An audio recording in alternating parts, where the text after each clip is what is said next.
तय ये हुआ था कि विधानसभा से कि हर महीने मॉनिटरिंग होगी, और उन्होंने एक बैठक भी लिया था यहाँ पे, आपको पता होगा। उसके बाद वो जेल चले गए, फिर सारा खत्म हो गया। तो मैं राज्य सरकार से आग्रह करता हूं, माननीय मुख्यमंत्री से, आपके चैनल के माध्यम से, कि मुख्यमंत्री जी इस विषय को गंभीरता से देखें और बोकारो में एयरपोर्ट जल्दी से जल्दी शुरू हो, इसका मार्ग प्रशस्त करें।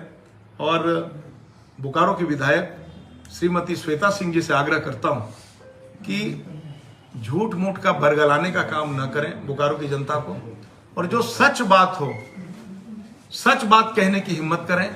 और ठीक है, आपने 100 दिन में कहा था कि करा दूंगी, नहीं करा पाया। एक बार विधानसभा में आप क्वेश्चन करें, सरकार के ऊपर दबाव बनाएं। मुझे लगता है कि सिर्फ केंद्र सरकार के मत्थे ठिकरा फोड़ने से और बीएसएल के मत्थे ठिकरा फोड़ने से काम चलने वाला नहीं है। मेरे तरफ से आज सिर्फ इतना ही था। अगर आपके मन में कोई सवाल हो तो मैं निदान का प्रयास करूंगा। ये बताइए कि जिस तरह से हवा में उड़ान के लिए धरती पर घमासान मचा हुआ है, हवाई अड्डा से परिचालन शुरू होगा या फिर राजनीति का शिकार हो जाएगा? नहीं, मैं आपको विश्वास दिलाता हूं कि दुनिया की कोई ताकत बोकारो में एयरपोर्ट शुरू करने से रोक नहीं सकता है। मैं आपको विश्वास के साथ कहता हूं। और मुझे जितनी, मैं आज विधायक नहीं हूं, लेकिन 1,26,231 लोगों ने अपना आशीर्वाद मुझे दिया है। मैं उनको हाजिर नाजिर जानकर कहता हूं कि पूरी ताकत जितनी होगी, एक पूर्व जनप्रतिनिधि के नाते, 1,26,231 लोगों के प्रतिनिधि होने के नाते मैं पूरी ताकत लगाऊंगा। मुख्य सचिव से मिलूंगा, माननीय मुख्यमंत्री जी मिलने का समय देंगे, उनसे भी मिलकर बात करूंगा। नहीं समय, डीसी बोकारो से बात करूंगा कि आप पहल करिए। और यदि ये चीजें नहीं होंगी तो मुझे आंदोलन करने से कोई रोक नहीं सकता है। बोकारो की जनता के हित में बोकारो का एयरपोर्ट शुरू हो, जल्दी से जल्दी शुरू हो। मैंने भारतीय जनता पार्टी के अपने वरिष्ठ नेताओं को भी कह दिया है, भारतीय जनता पार्टी के जिला अध्यक्ष जी को भी कहा है कि भाई हम लोग मिलकर एक जोरदार आंदोलन करें। और प्रथम सप्ताह में मुख्य सचिव महोदया से मिलकर, मुख्यमंत्री से मिलकर प्रयास करूंगा कि बात को रखूं। अगर समस्या का निदान नहीं हुआ तो बोकारो की जनता को साथ लेकर और जोरदार आंदोलन करूंगा। आवश्यकता पड़ेगी तो धरना, प्रदर्शन, भूख हड़ताल, आमरण अनशन, जो करना पड़ेगा करूंगा, लेकिन बोकारो एयरपोर्ट शुरू करा के दम लूंगा। खबर भी है कि एक एक करके पूछेंगे तो हवाई अड्डे में राजनीतिक पेच है या फिर तकनीकी पेच है?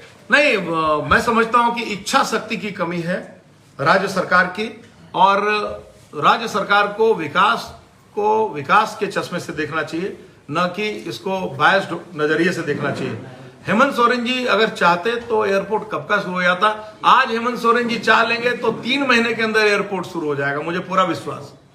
केंद्र सरकार को जो काम करना था लगभग उसने कर दिया है। सिर्फ एक जो वॉच टावर की बात है जो मैंने कही है, उसके लिए भी एयरपोर्ट अथॉरिटी कॉम्प्रोमाइज करने के लिए तैयार है, लेकिन राज्य सरकार पहल तो करे।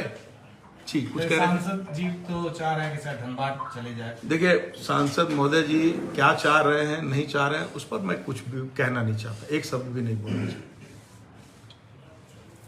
सर, एक चीज बहुत इंपॉर्टेंट है, पॉलिटिकली जो ये तो पूरा पॉलिटिकल हो रहा है सर। एयरपोर्ट जो है दिन पर दिन डिप्लेट हो रहा है। ये मैंने पहले भी हाईलाइट किया था। क्या हो रहा है? हर रोज उसका जो डिप्लेशन, हाँ ठीक है, डिटोरिएट कर रहा है। इसका एक वैल्यू है जो दिन पर दिन, हम लोग तो सब बात कर रहे हैं भविष्य में एयरपोर्ट स्टार्ट होगा, ये जो भी होगा।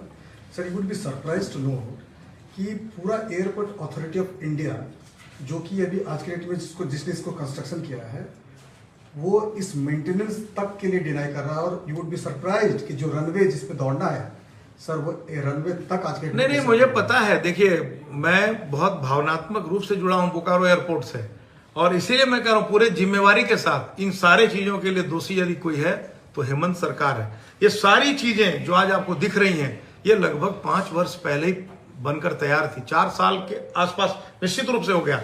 मैं खुद कह रहा हूं कि जंग लगने लगा है। 80 उसमें एयर कंडीशन लगे हैं, उसमें 80 सीलिंग एसी लगे हैं। वो जंग लगने लग गया। आखिर सब चीज की एक म्याद होती है, एक समय होता है। इसलिए मैं आपको विश्वास दिलाता हूं कि प्रथम सप्ताह में मैं समय ले रहा हूं चीफ सेक्रेटरी से, सीएम साहब से भी प्रयास करूंगा मिलने का, अगर समय दिया तो ठीक है, नहीं तो सड़क पर उतरने से कौन रोक सकता है मुझे। मैंने कहा कि मैंने पहले ही कह दिया कि जोरदार आंदोलन करूंगा। मेंटेनेंस भी आपका हिस्सा होगा आंदोलन का। तो मैं तो कहा कि भाई मैं तो एयरपोर्ट शुरू हो, मैं उसके लिए हर तरह से आंदोलन करने के लिए तैयार हूं। Thank you.